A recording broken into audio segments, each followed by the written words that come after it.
के समर्थक कहते हैं कि दिलीप जी ने डॉक्टरों की नियुक्ति करवाई, वहां से बीजेपी कार्यालय के जो भी अधिकारी है वो कहते हैं कि हमने करवाई। तो एक सीएम साहब को लाकर जो है ये सारा खुलासा करवा दूंगा।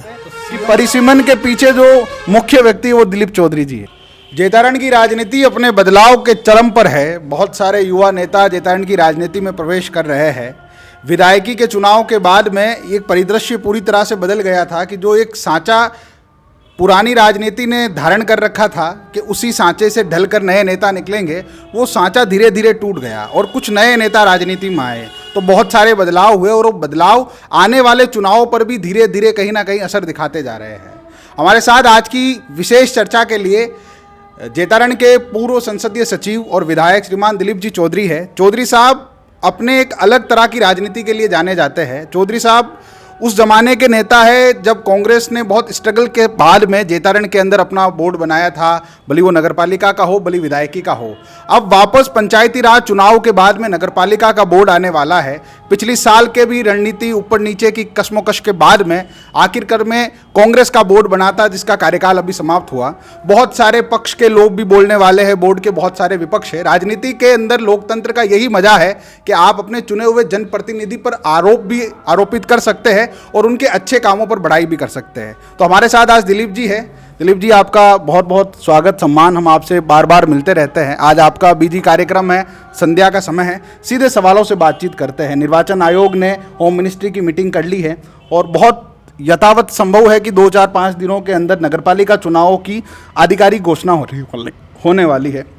तो क्या रणनीति है आपकी? क्योंकि पंचायती राज के अंदर बहुत माइनर एक कह सकते हैं कि बड़ी हार हुई है कांग्रेस की। आपने कहा था कड़ी से कड़ी जोड़कर हम इस बार प्रधान हमारा बना रहे हैं। नगरपालिका के अंदर भी ऐसे तो नहीं है कि बीजेपी अपना बहुमत बना देगी कहीं?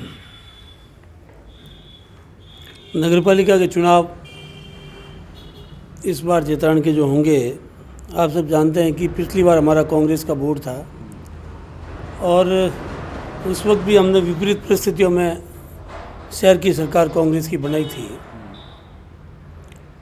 इस बार भी जैतारण से कांग्रेस पार्टी का बोर्ड बनने जा रहा है, क्योंकि हमारी पिछली कांग्रेस की बोर्ड ने जो है बहुत ही शानदार बेहतरीन काम किया इस शहर के विकास के लिए और लोग भी चाहते हैं कि शहर का विकास हो।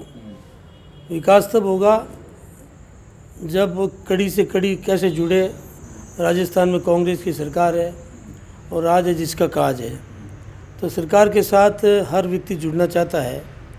तो उस रूप में हम नगरपालिका चुनाव में इस बार भी विकास के मुद्दे को लेकर चुनाव में उतरेंगे।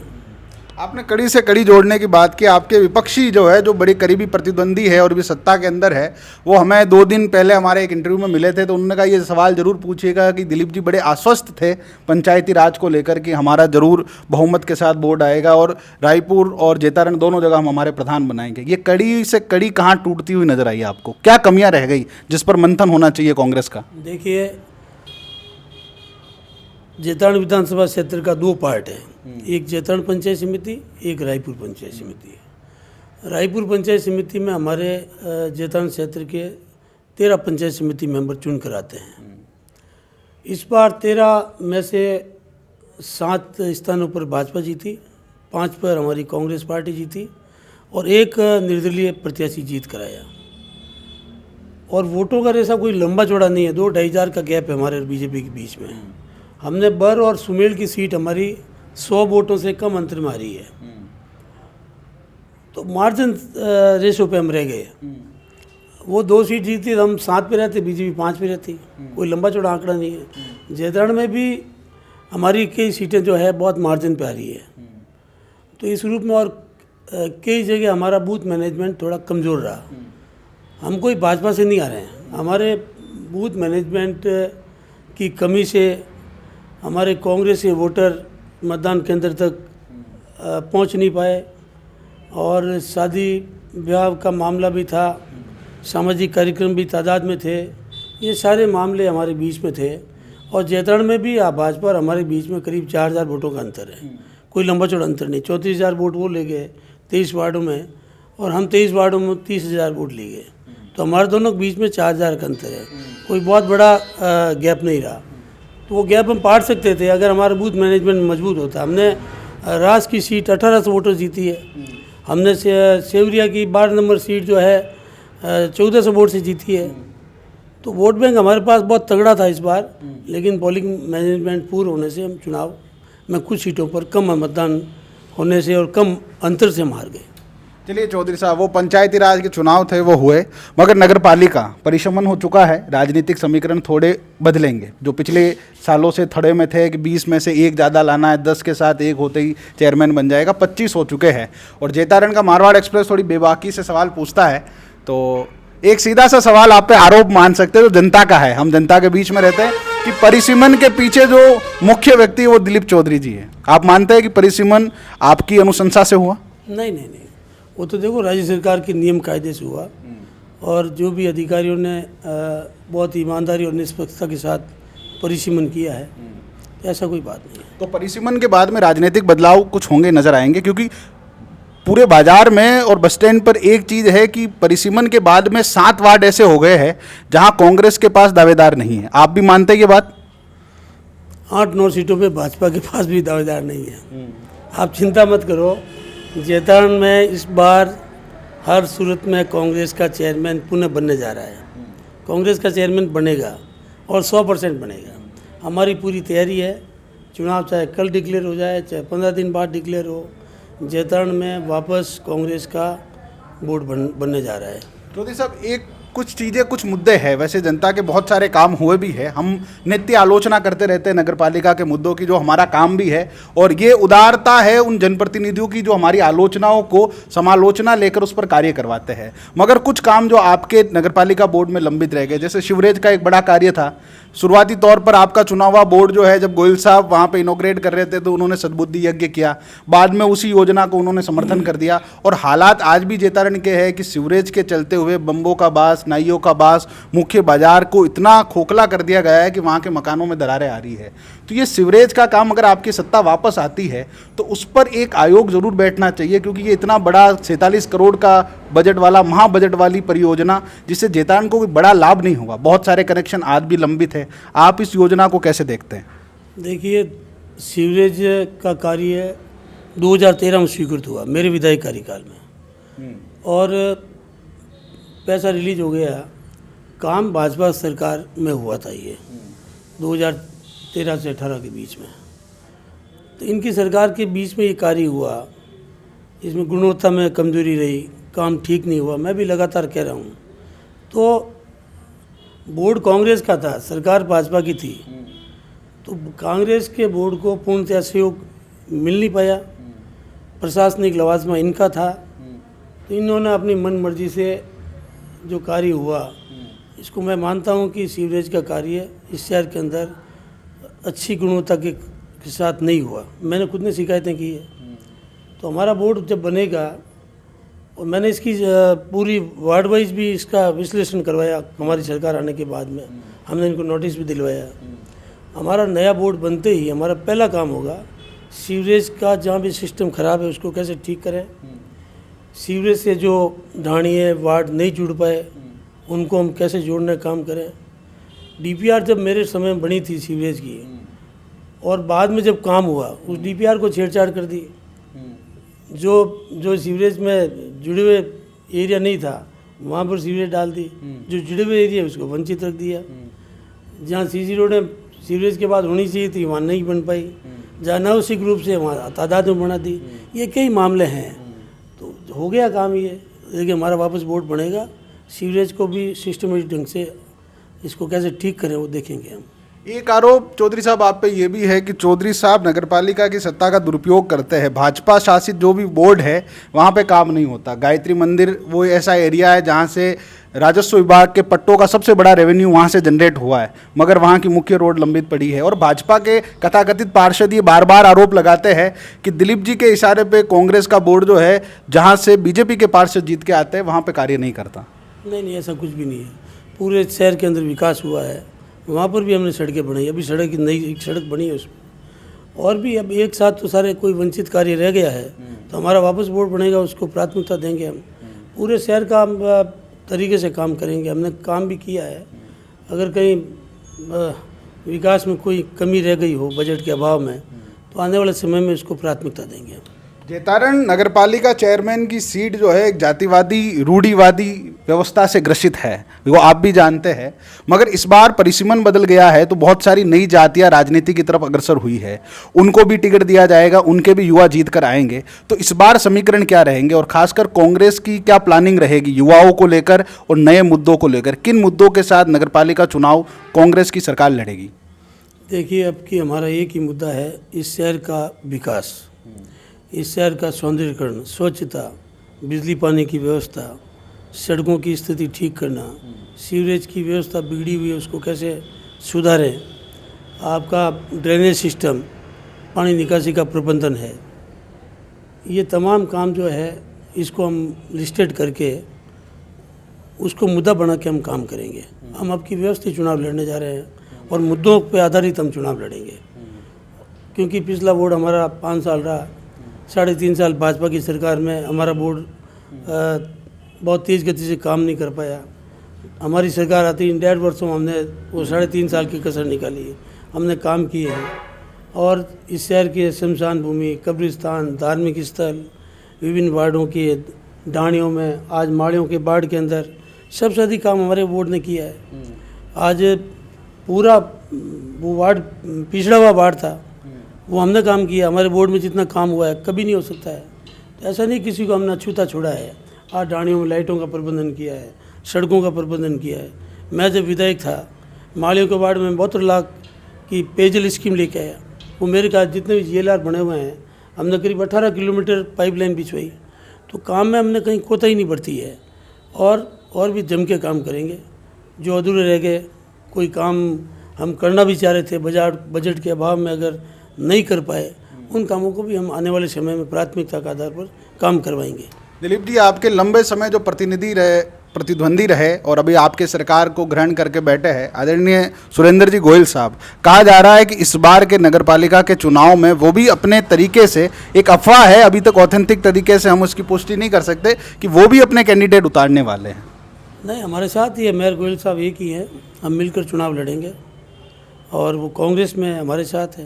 तो अविनाश जी के नेतृत्व को किस तरह देखते हैं आप हमेशा इस सवाल से कन्नी काटते आए हैं वैसे व्यक्तिगत टिप्पणियों से, मगर पंचायती राज के अंदर बीजेपी का प्रदर्शन अच्छा रहा, ये आप भी मानेंगे। नगरपालिका की परिस्थितियां आपको ज़्यादा नज़दीकी से पता है कि आपने लंबा समय इस क्षेत्र के अंदर गुजारा है, और चूंकि परिसीमन हो चुका है तो परिसीमन के बाद में राजनीतिक पटल बदलेगा। जो पहले राजनीतियाँ हुआ करती थी वो अब शायद बदलेगी, क्योंकि सीटें ज़्यादा हो गई है। तो बीजेपी के नेतृत्व पर क्या कहेंगे आप? अगर वो तो दावा कर रहे हैं, मैंने 2 दिन पहले इंटरव्यू लिया, वो कह रहे हैं कि 100% हम हमारा बोर्ड बनाने वाले हैं। देखिए, इनको विधायक बने हुए 2 वर्ष हो गए हैं। जनता काम का हिसाब मांगती है। आपने 2 साल में कुछ काम किया नहीं, केवल बातें की है। ये कहते हैं कि हम जो भी काम करवाते हैं, दिलीप जी कहते हैं वो मैंने करवाया है।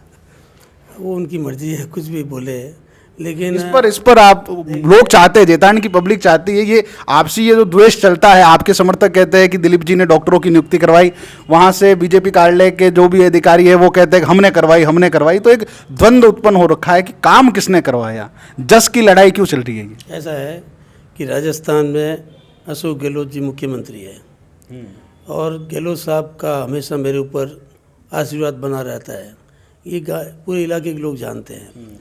और कांग्रेस राज में जो भी काम होता है, आज हमारे निवेदन पर, हमारी अनुशंसा पे होता है। और इलाके में जब मैं MLA था तब भी, MLA नहीं था तब भी, और आज भी जब हमारी सरकार है, जितने भी कामकाज जो हो रहे हैं वो सब हमारी अनुशंसा पे हो रहे हैं। हम कोई दिखावा करते नहीं हैं, लोग जानते हैं इस बात को। इस बात पे मैं ज़्यादा जाना नहीं चाहता। आज अस्पताल मेरे टाइम में 50 से 75 करवाया, इनको पता ही नहीं है। 75 100 का अब हुआ है, ट्रॉमा सेंटर है, सारे काम जो है। और डॉक्टर 1992 डॉक्टरों की नियुक्ति हुई है पूरे प्रदेश में। आज माननीय चिकित्सा मंत्री रघु शर्मा जी के नेतृत्व में, अशोक गहलोत जी की नेतृत्व में जो है, मेडिकल साइड में बहुत शानदार बेहतरीन काम हुआ है। आज कोई भी हॉस्पिटल जो है बगैर डॉक्टर के नहीं है। जैतारण इलाके में हमने रिक्वायरमेंट की कि हमारे अस्पतालों में आप डॉक्टर लगाइए, तो आज सभी जगह डॉक्टर लगा दिए। तो माननीय चिकित्सा मंत्री जी का मैं धन्यवाद ज्ञापित करता हूँ। इसमें काहे की राजनीति है? डॉक्टर लगे हैं, सरकार हमारी है, कांग्रेस की सरकार है। तो आज कांग्रेस सरकार है तो हम डिमांड करेंगे हमारी सरकार से कि यहाँ पर डॉक्टर की कमी है, यहाँ अस्पताल खोलिए, यहाँ सड़कों की बात है, तो आप चिंता नहीं करें। अभी तो नए साल में बहुत शानदार, बहुत ही जो रुके हुए काम है इस इलाके के, वो तगड़े तगड़े करेंगे। मुख्यमंत्री जी को भी मैं लाने वाला हूँ, यहाँ बड़ी आम सभा हम करवाएंगे। सीएम साहब को लाकर जो है ये सारा खुलासा करवा दूंगा। तो सीएम साहब के तो करीबी बताए जा रहे हैं, विधायक साहब से 2 दिन पहले मिले तो उन्होंने कहा मेरे और तो बेटे और पुत्र और पिता वाला संबंध है, मैं उनसे मिल, कल वो उन्होंने फोटोज़ भेजे, मैं मिलके भी आया हूँ, क्षेत्र के कार्य होंगे, मुख्य सचिव साहब से भी वो मिलके आए। आप कह रहे हैं कि आप कह रहे हैं और हम मानते भी हैं, आप लंबे समय से कांग्रेस के अंदर दिलीप अशोक जी के चहीते रहे, मगर अब ये जो पाखंड गढ़ा जा रहा है उधर भाजपा की तरफ से कि हम तो खास है उनके, उसको आप कैसे देखते हैं और क्या प्रोपोगेंडा है ये चलाने के पीछे? देखिए, ये अच्छी बात है। आज हमारे लोकप्रिय मुख्यमंत्री की अगर विपक्ष तारीफ करता है तो हमारे लिए अच्छी बात है। आज प्रदेश भाजपा के अध्यक्ष सतीश पूनिया जी भी गहलोत साहब से मिलने गए, उन्होंने भी की डिमांड की। तो मुख्यमंत्री राजस्थान का मुख्यमंत्री है, वो कांग्रेस के मुख्यमंत्री नहीं है। तो सरकार के मुख्यमंत्री है, उनसे मिलने के लिए उनके दरवाजे खुले हैं, पक्ष विपक्ष कोई भी मिलने जाए। एक आरोप दिलीप जी, शायद आप हम पे नाराज भी होंगे, बड़ा परिचित है, मैं चाहता था कभी आपसे पूछा जाए। नौकरशाही के अंदर अक्सर ये लोग कहते हैं कि जेतारण की नौकरशाही में अगर आपको काम करना है, भले वो उपखंड कार्यालय हो, भले वो तहसील का हो, नगर पालिका का हो, अगर दिलीप जी की मंशा है तो ही अधिकारी रुक पाएगा, वरना रुक नहीं पाएगा। इस बात से आप सहमत हैं? देखो, अधिकारी तो आते रहते हैं, जाते रहते हैं, और सरकार अच्छे ढंग से अधिकारियों की नियुक्तियाँ करती है, पोस्टिंग करती है। अब सरकार हमारी है तो एक सॉफ्ट कॉर्नर रहता है। मगर बहुत सारे लोग कहते हैं कि उन पर दिलीप जी का एक्सटर्नल दबाव रहता है कि आपको ये कार्य करने हैं, ये नहीं करने हैं। ये अफवाहें हैं जो लोगों ने हम तक कही है, आपका निजी क्या मत है इन पर? अधिकारी अपने हिसाब से काम करते हैं, निष्पक्षता से करते हैं, ईमानदारी से करते हैं, और जो अच्छा और सही कार्य होता है वो करते हैं। मेरा कोई इंटरफेरेंस रहता ही नहीं है। मैं तो कोई कार्यकर्ताओं का वाजिब कार्य होता है और जो होने लायक कार्य होता है वो उनको सिफारिश करता हूँ। चलिए, आखिर में दिलीप जी, चुनाव बहुत नज़दीक है, शायद जनवरी तक, 26 जनवरी तक नए चेयरमैन कुर्सी पर विराजमान हो जाएंगे। जो भी नए युवा है जो कांग्रेस से जुड़ना चाहते हैं या चुनावों में खड़ा होना चाहते हैं या कांग्रेस के साथ अपना राजनीतिक भविष्य देखते हैं, उनके लिए आपकी स्पेशल अपील क्या रहेगी और क्या नया मैनिफेस्टो रहेगा नगरपालिका के चुनावों का जो जेतारण के सौंदर्यीकरण और विकास को और आगे लेके जाएगा? इस बार हम वार्ड वाइज सर्वे करवा रहे हैं और जनता जिसको चाहेगी, वार्ड के मतदाता जिसको चाहेंगे, कांग्रेस पार्टी उन्हीं को टिकट देगी। इस बार कोई कैंडिडेट हम थोपेंगे नहीं, और वार्ड के मतदाताओं के अनुरूप जो है हम प्रत्याशियों का फैसला करेंगे। और लोगों की मंशा भी है इस बार, क्योंकि शहर के आम आवाम की जो हवा आ रही है, लोगों का मूड भी है अब कि कांग्रेस का एक बार पुनः वोट बढ़ाने का। लोग विकास चाहते हैं, लोग चाहते हैं कि विपक्ष का अगर कोई प्रतिनिधि चुन भी जाएगा, आज प्रधान विपक्ष के बन गए, कहीं जोश दिखा आपको इलाके के अंदर? आज कांग्रेस का प्रधान बनता तो एक हवा बनती, लोगों में एक जोश आता है, लोगों में एक विश्वास कायम होता है। विपक्ष के लोग बनते हैं लेकिन काम तो कुछ कर नहीं पाएंगे, विकास कुछ हो नहीं पाएगा, फिर ये कहेंगे हमारी सरकार नहीं है, कभी कुछ बोलते हैं। तो ये तो जुमला चलता रहेगा। हम जुमलों में विश्वास नहीं करते, हम काम में विश्वास करते हैं। टिकट का बंटवारा किस आधार पे होगा इस बार कांग्रेस का? टिकट का बंटवारा जनता जिसको चाहेगी, वार्डवासी जिसको चाहेंगे। इस बार जीत का चेहरा लेके आएंगे और जीता हुआ आदमी लेके आएंगे। वार्ड के सर्वे के आधार पर हम फैसला करेंगे। कितने आश्वस्त है कि इस बार वापस एक बार पुनर्गठन हो जाएगा नगरपालिका के अंदर कांग्रेस के बोर्ड का? 100% कांग्रेस पार्टी का बोर्ड बनेगा और इस बार पूरे दमखम के साथ हम चुनाव मैदान में उतरेंगे। इस बार हमने पूरे शहर का एक पूरा फीडबैक भी लिया है, लोगों का रुझान भी लिया है और लोगों को भरोसा और विश्वास भी हमने दिलाया है कि एक बार हमारा वापस आप वोट बनाइए, ताकि जो अधूरे कार्य है, जो हमारे एक संकल्प पत्र भी हमने तैयार किया है, उसके अनुरूप जो है इस शहर के विकास के लिए बहुत ही तरीके से जो हमने रूट चार्ट तैयार किया है उसके लिए काम करेंगे। तो लोगों का भरोसा इस बार हमारे साथ जुटेगा। चलिए, आप दिलीप चौधरी जी थे जो इस बार आश्वस्त है कि नगरपालिकाओं को लेकर वापस इनकी सरकार बनने जा रही है और नगरपालिका बोर्ड इस बार कांग्रेस का होगा। बहुत सारी परिस्थितियां इधर उधर होने वाली है, पंचायती राज का भी इफेक्ट इस पर दिखने को मिलेगा और टिकट का जो बंटवारा है, खासकर जो सोशल मीडिया के अंदर भ्रांतियां फैलाई जा रही है कि इसका वो टिकट, उसका वो टिकट, अभी तक किसी टिकट को लेकर औपचारिक तरीके से किसी पार्टी का उद्घोषक हुआ नहीं है। जैसे ही होगा हम आपको ज़रूर बताएंगे और आप मारवाड़ एक्सप्रेस से जुड़े रहिए। हर प्रकार के मुद्दे, हर प्रकार के जिस प्रकार के नेताओं के सवाल आप हम तक पहुंचाते हैं, हम हूबहू बिना करेक्शन के आपके नेताओं से पूछते हैं और आप इसी प्रकार की खबरें देखने के लिए मारवाड़ एक्सप्रेस से जुड़े रहे। मेरा नाम विकास राज भाटी है, आप मारवाड़ एक्सप्रेस देख रहे हैं। कैमरे पर हमारे साथ सुरेश भाटी है। धन्यवाद।